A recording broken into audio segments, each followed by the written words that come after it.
ಹುಟ್ಟಿ ಬೆಳೆದು ದೊಡ್ಡವಾಗಿ ತಪಸ್ಸನ್ನು ಮಾಡಿ ಆ ಬ್ರಹ್ಮನಿಂದ ವರವನ್ನ ಪಡೆದುಕೊಂಡು ಎಲ್ಲ ದೇವರುಗಳಿಗೆ ಸಲ್ಲುವಂತ ಎಲ್ಲ ಆ ದೇವರುಗಳಿಗೆ ಮುಟ್ಟಿಸುವಂತ ಭಕ್ತಿಯ ಕಾಣಿಕೆಗಳನ್ನ ತಾನೇ ಪಡೆಯುವವನಾಗಿದ್ದ. ದೇವಾನು ದೇವತೆಗಳ ಅಧಿಕಾರವನ್ನ ಕಿತ್ತುಕೊಳ್ಳುವಂತವನಾಗಿದ್ದ. ಇದ್ದ ಆ ರಕ್ಕಸ ಎಲ್ಲರನ್ನೂ ಕಾಡ್ತಿರ್ಬೇಕಾದ್ರೆ ಎಲ್ಲ ದೇವತೆಗಳು ಕೂಡಿಕಾರ ಈ ಜಗತ್ತನ್ನೇ ಸೃಷ್ಟಿ ಮಾಡಿರ್ತಕ್ಕಂಥ ಆ ತಾಯಿಯನ್ನ ಪ್ರಾರ್ಥನೆ ಮಾಡ್ತಾರೆ. ಧ್ಯಾನ ಮಾಡಿದಾಗ ಆ ತಾಯಿ ಮಹಾಲಕ್ಷ್ಮಿಯ ರೂಪವಾಗಿ ಆ ಮಹಿಷಾಸುರನ್ನ ಸೋಲಿಸಬೇಕು, ಸಂಹಾರ ಮಾಡಬೇಕು ಅಂತೇಳಿ ಈ ಭೂಮಿಗೆ, ಈ ನೆಲದ ಮೇಲೆ ಅವತರಿಸಿ ಬರ್ತಾಳೆ.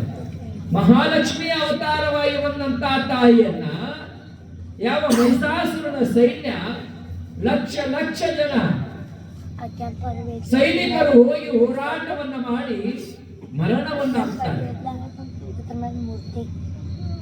ಗಾಳಿ ಬುದ್ಧಿ ಮೈ ನೋವು ಮಾಡ್ಕೊಂಡಾಗ ಗಾಳಿ ಅನುಭವ ಬರ್ತದ, ಕೈ ಸಿಗುದಿಲ್ಲ, ಕೈ ಕಾಣೋದಿಲ್ಲ. ಹಂಗ ಶಕ್ತಿ ಅನ್ನೋದು ಹೇಗಪ್ಪ ಅಂತಂದ್ರ ಅನುಭವಕ್ಕೆ ಬರ್ತದ, ಆದ್ರೆ ಕೈಗೆ ಸಿಗದ್ದು, ಕಣ್ಣಿಗೆ ಕಾಣುತ್ತ. ಜಗಳ ಮಾಡೋ ಮುಂದೆ ಅಂತಿರ್ತಿರು ಹಿಂಗ್ ಕೈ ಬಿಡ್ರಿ, ಶಕ್ತಿ ಇದ್ರೆ ಬಾ ಮಗನ ಅಂತೇಳಿ. ಶಕ್ತಿ ಅಂದ್ರೆ ಏನಂದ್ರೆ ಒಳಗಡೆ ಒಂದು ಶಕ್ತಿ ಐತಲ್ಲ, ನೋಡುವ ಶಕ್ತಿ, ಕೇಳುವ ಶಕ್ತಿ, ಮಾತನಾಡುವ ಶಕ್ತಿ, ಉಣ್ಣುವ ಶಕ್ತಿ, ಕರಗಿಸುವ ಶಕ್ತಿ. ಆ ಶಕ್ತಿ ಅದಕ್ಕಿಂತಲೂ ಮಿಗಿಲಾಗಿರ್ತಕ್ಕಂಥ ಒಂದು ಶಕ್ತಿ. ಆ ಶಕ್ತಿ ಇದ್ದಾಗ ಈ ಕಣ್ಣು ನೋಡ್ತೈತಿ, ಆ ಶಕ್ತಿ ಇದ್ದಾಗ ಕಿವಿ ಕೇಳ್ತೈತಿ, ಆ ಶಕ್ತಿ ಇದ್ದಾಗ ಈ ಕೈ ಕೆಲಸ ಮಾಡ್ತೈತಿ. ಅಂದ್ರೆ ಎಲ್ಲವುಗಳಿಂದ ಒಂದು ಅಭೂತಪೂರ್ಣವಾಗಿರುವಂತ ಒಂದು ಶಕ್ತಿ ಐತಿ. ಸತ್ತಾಗಿ ಕೈ ಇರ್ತೈತಿ. ಮತ್ತೆ ಹೆಂಡತಿ ತಿಂದ ಅಳ್ತಿರ್ತಾಳೆ, ಹೆಂಗಂಟೋ ನನ್ನ ರಾಜ ಅಂತ ಅಳ್ತಿರ್ತಾಳ. ಅಳುವಾಗ ನೀ ಯಾಕೆ ಅಳಾಕತ್ತೀಯೋ ಅಂತೇಳಿ ಕೈ ಏನ್ರ ಆಕಿ ಮುಟ್ಟೆ ಸಮಾಧಾನ ಮಾಡಿದ್ದು ಇಲ್ಲೇ ಇಲ್ಲ. ಮತ್ತೆ ಇದು ದಿವಸ ಆಕಿ ಮಾಡಿ ಕೊಟ್ಟಿದ್ರು ಹೊಟ್ಟಿ ತಿಂದ ಕೈಯ, ಮತ್ತೆ ಯಾಕೆ ಕೆಲಸ ಮಾಡಾಕತ್ತಿಲ್ಲ? ಆ ಕೆಲಸ ಮಾಡುವ ಶಕ್ತಿ ಈ ದೇಹದಿಂದ ಬಿಡುಗಡೆಗೊಂಡದ. ಆಕೆ ಬರ್ತಿದ್ದಂಗ ಯಾರಿಗ ಎಲ್ಲಿ ಹೋಗಿದ್ದಿ, ನೀರು ಎಲ್ಲಿಂದ ಅಂತ ಕೇಳುವಂತ, ನೋಡಿ ಮಾತನಾಡುವಂತ ಕಣ್ಣುಗಳು ಅಲ್ಲೇ ಅದಾವ. ತಿಂದ ಅಳಾಕತ್ತಾಳಕ್ಕೆ. ಆದ್ರೆ ಈ ಕಣ್ಣು ಯಾಕೆ ನೋಡಾಕತ್ತಿಲ್ಲ? ನಿನ್ ಕಣ್ಣ ಯಾಕೆ ನೀರು ಬಂದಾವ ಅಂತೇಳಿ ಯಾಕೆ ಕೇಳಾಕತ್ತಿಲ್ಲ? ಇಷ್ಟು ಜೋರಾಗಿ ಬಡಬಡ್ಕೊಂಡು ಹತ್ರ ಕಿವಿ ಯಾಕೆ ಕೇಳಾಕತ್ತಿಲ್ಲ? ಕೇಳಿಸಿಕೊಳ್ಳುವಂತ ಒಂದು ಕಿವಿಯ ಶಕ್ತಿ ಐತ್ಲ, ಅದು ಅಲ್ಲಿಂದ ಬಿಡುಗಡೆ ಆಗಿ ಹೋಗ್ಬಿಟ್ಟದ. ನೋಡುವ ಶಕ್ತಿ ಬಿಡುಗಡೆ ಆಗಿಬಿಟ್ಟದ. ಇಷ್ಟು ದಿವಸ ನಿಮ್ ಜೊತೆಗೆ ಮಾತನಾಡ್ತಾ ಇತ್ತಲ್ಲ, ಆ ಮಾತನಾಡುವ ಚೈತನ್ಯವೂ ಕೂಡ ದೇಹದಿಂದ ಬಿಡುಗಡೆ ಆಗಿಬಿಟ್ಟದ. ಆ ಶಕ್ತಿನೇ ಪರಮಶಕ್ತಿ, ಈ ಜಗದ್ವ್ಯಾಪಿಯಾಗಿರ್ತಕ್ಕಂಥದ್ದು, ಬಯಲೊಳಗೆ ಬಯಲಾಗಿರುವಂತ ಶಕ್ತಿ. ಅದು ಕಲಿ ಕಾಣುವುದನ್ನೇ ಅಲ್ಲ ಅದು. ಅಂತ ಶಕ್ತಿ ನಮ್ಮೊಳಗ ನಿಮ್ಮೊಳಗ ಐತಿ. ಆ ಶಕ್ತಿಯನ್ನು ಯಾರು ಜಾಗೃತ ಮಾಡಿಕೊಳ್ತಾರೋ ಅವರು ಮಹಾನ್ ಪುರುಷರಾಗ್ತಾರೆ, ಮಹಾತ್ಮರಾಗ್ತಾರೆ. ಇಂಥ ಈ ಶರೀರವನ್ನ ಇಟ್ಟುಕೊಂಡು ಎಂತೆಂಥ ಮಹಾನುಭಾವರು ದೊಡ್ಡ ದೊಡ್ಡ ಸಾಧನೆಯನ್ನು ಮಾಡಿದ್ದಾರೆ. ಕನಕದಾಸರು ಒಂದು ಕಡೆ ಪದ್ಯ ಅಂತಾರೆ, ತನು ನಿನ್ನದು ಈ ಏನದು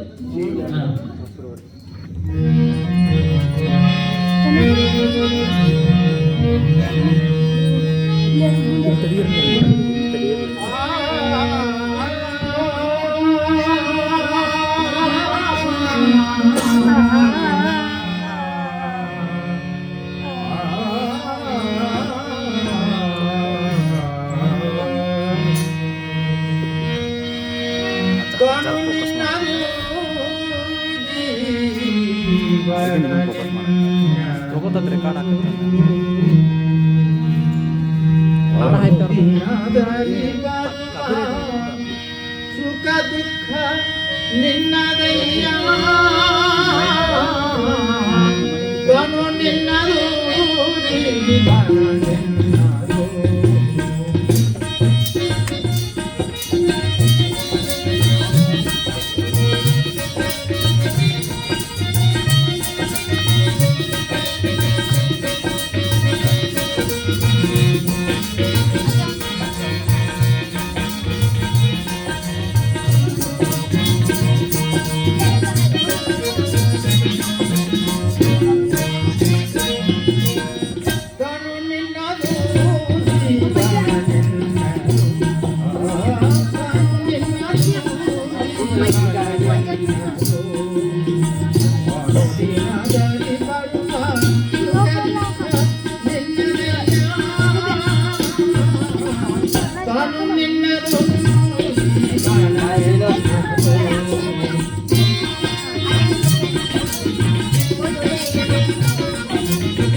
ಹಾಡಾರಿ ಕಾನಿಕ ಕೊಡದಿದ್ರು ಚಪ್ಪಾಳೆ ಕಾನಿಕಾನಿಲ್ಲ ಚಪ್ಪಾಳೆನೂ ಇಲ್ಲ ಅಂದ್ರೆ ಅವ್ರು ಹುರುಕಂಡು ಬಿಡ್ಬೇಕು. ಸುಮ್ಮನೆ ತಂಡ್ಯಾಗ ಕೂತ ಕೋಳಿ ಅಂತ ಕುಂಡ್ರಾಕ್ ಹೋಗ್ಬಾರ್ದು, ಹುರುಕ್ಕೊಂಡು ಜೋರಿಗೆ ಚಪ್ಪಾಳೆ ಹಾಕಿ ನಮ್ಮ ಕಲಾವಿದರಿಗೆ. ಈ ತನು ಯಾರಿಗೂ ಈ ಶರೀರ ಯಾರಿಗಂದ್ರೆ ಆ ದೇವರ ಕೊಟ್ಟ ವರಪ್ರಸಾದ, ನಮ್ಮಿಂದ ಅಲ್ಲಿದ್ದು. ಯಾವ್ದಾರ ಕೇಳಿ ಆಸ್ಪತ್ರೆಯಾಗ ನಾರಾಯಣ ರುದ್ರೋಗಾಲಯದೊಳಗೆ ಏನಾದ್ರು ರೊಕ್ಕ ಕೊಡ್ತಾನಂದ್ರೆ ಈ ಶರೀರ ಸಿಗೋದಿಲ್ಲ. ಇದು ಈ ಶರೀರ ಸಂಪತ್ತು ಅನ್ನೋದು ಬಹಳ ದೊಡ್ಡದಿದೆ. ಆ ದೇವರ ಕರುಣೆಯ ಫಲ ಇದು. ಇಂಥ ಶರೀರದೊಳಗ ಇಷ್ಟೆಲ್ಲ ಐತಲ್ಲ, ಅದ್ಯಾಕಂದ್ರೆ